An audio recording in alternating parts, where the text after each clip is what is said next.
Hi welcome back to my Gyan Guru computer learning YouTube channel. My dear students, हम लोगों ने पिछले क्लास में पढ़ा था कंप्यूटर लैंग्वेज और आपको मैंने ये बताया था कि हमारा जो कंप्यूटर है वह हमारी भाषा को नहीं समझता, किसी अदर लैंग्वेज को नहीं समझता। अर्थात इसमें डेटा की जो प्रोसेसिंग होती है वह हमेशा बिट्स के फॉर्म में होती है। किसके फॉर्म में होती है? वह बिट्स के फॉर्म में होती है। अब बिट्स का मतलब क्या हुआ? बिट्स का मतलब मैंने आपको बताया था क्या? Binary digits. क्या बताया था? Binary digits. अगर लगता है कि आपने मेरा पिछला वीडियो नहीं देखा है तो लैंग्वेज वाला वीडियो जाकर देख लीजिए। वहाँ पे मैंने डिटेल में बताया था कि लैंग्वेज क्या होता है, कैसे हम इंटरेक्ट करते हैं। वैसे आप जानते हैं, स्मार्ट स्टूडेंट हैं, ठीक है। तो बी आई, बिट्स के लिए बी आई यहाँ से लिया गया और टी एस यहाँ से, राइट। और ये दोनों को जब मिलाया गया तो बन गया क्या हमारा? बिट्स, ठीक है। तो अब क्या हुआ? बिट्स का मतलब होता है बाइनरी डिजिट, अर्थात 0 एंड 1। इसी को मैंने कहा था मशीन लैंग्वेज। क्या कहा था मैंने? Machine language. मतलब सीपीयू का जो लैंग्वेज है, जो प्रोसेसर का लैंग्वेज है, वह 0 एंड 1 है। लेकिन हम लोग तो यहाँ जो इंस्ट्रक्शंस देते हैं, जो डाटा फीड करते हैं, वो तो हाई लेवल अंग्रेजी की भाषा होती है, संस्कृत भाषा हो सकती है। तो कहने का मतलब क्या हुआ कि अब ये सीपीयू के लिए तो ओवरहेड होगा ना। सीपीयू कोई अपना टास्क तो करेगा नहीं, उसके लिए आपको ही काम करना पड़ेगा। क्लियर है? तो उसके लिए क्या कहा कि अगर सीपीयू हमारी भाषा को, मतलब यूजर प्रोग्राम को सीपीयू नहीं समझता, राइट। तो यूजर प्रोग्राम को क्या करना पड़ता है? ट्रांसलेट करना पड़ता है। ओके। यूजर प्रोग्राम जब ट्रांसलेट हो जाएगा तो ये कहाँ जाएगा? ये बिट्स के फॉर्म में चेंज होगा और बिट्स के फॉर्म में जाने के बाद तब ये सीपीयू के पास जाता है। क्लियर है? मतलब इतने हमारे पास यूजर को इंटरेक्शन होने के लिए सीपीयू से इस डेटा को इतने फॉर्म में चेंज होना पड़ता है। आई मीन यूजर प्रोग्राम को ट्रांसलेट करके बिट्स के फॉर्म में कन्वर्ट किया जाता है और then CPU takes action against it. ठीक है। मतलब क्या होगा कि ये क्या होगा, तब आपके डाटा की प्रोसेसिंग होगी। आज हमें वही पढ़ना है, लैंग्वेज प्रोसेसर मतलब ट्रांसलेटर। बचपन में आप लोगों ने भी ट्रांसलेशन बनाया होगा। And if you want to talk to in English और in any other language, you must know the conversion of one language from other language. ठीक है। अब एक लैंग्वेज को दूसरे लैंग्वेज में कन्वर्ट करने का जो प्रोसेस होता है, यही तो लैंग्वेज प्रोसेसिंग है ना। और इसी को हम लोग कहते हैं ट्रांसलेटर कहते हैं, और यही आज हम लोग को पढ़ना है। Clear? Not clear? Yes, clear, very good. तो अब क्या बताया मैंने कि अब लैंग्वेज प्रोसेसर क्या हुआ? तो लैंग्वेज प्रोसेसर हमारा एक सॉफ्टवेयर होता है। क्या होता है?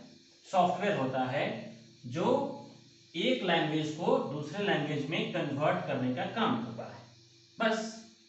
तो अब लिखिए इसके बारे में।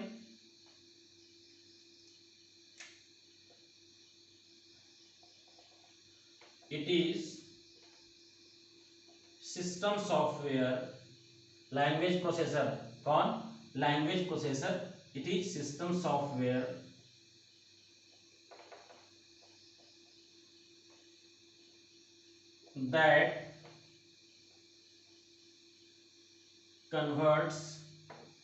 that converts one language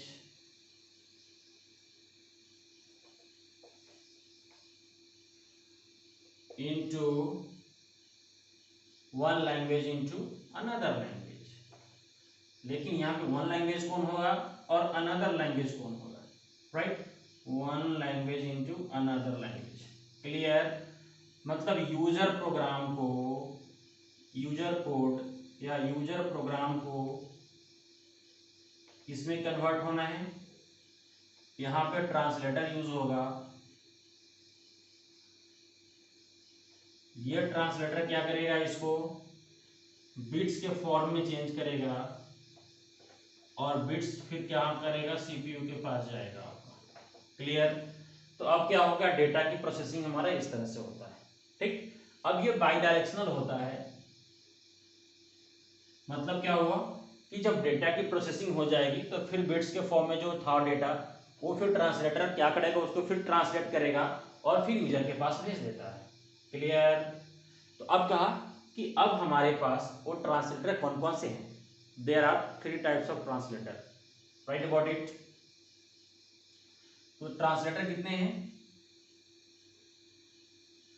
तो एक है हमारा क्या, लो लेवल लैंग्वेज के लिए। क्लियर है, वो जो ट्रांसलेटर बना हुआ है लो लेवल लैंग्वेज के लिए एक ट्रांसलेटर बना हुआ है और दो बना हुआ है हाई लेवल के लिए। क्लियर है।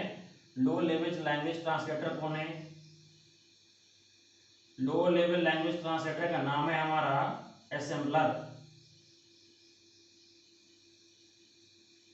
Clear, assembler. दूसरा क्या है, हाई लेवल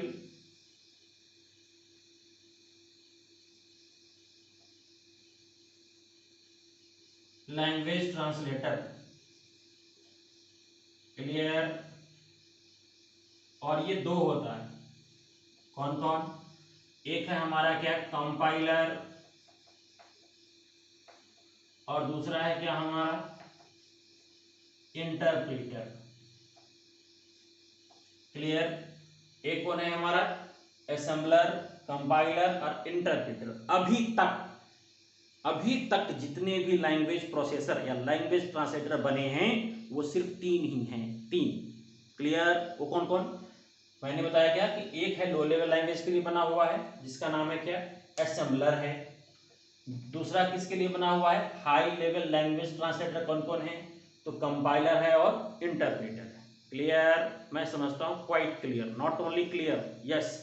तो 3 हम लोग को देखना है कि 3 लैंग्वेज ट्रांसलेटर आज तक के डेट में ही बना हुआ है और है ना, बहुत आसान।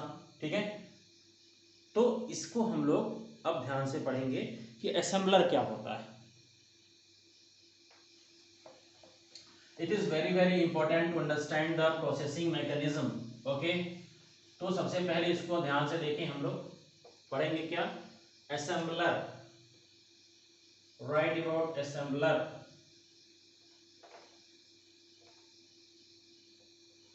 assembler, okay,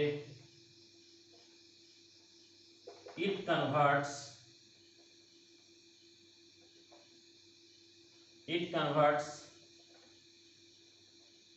assembly language program,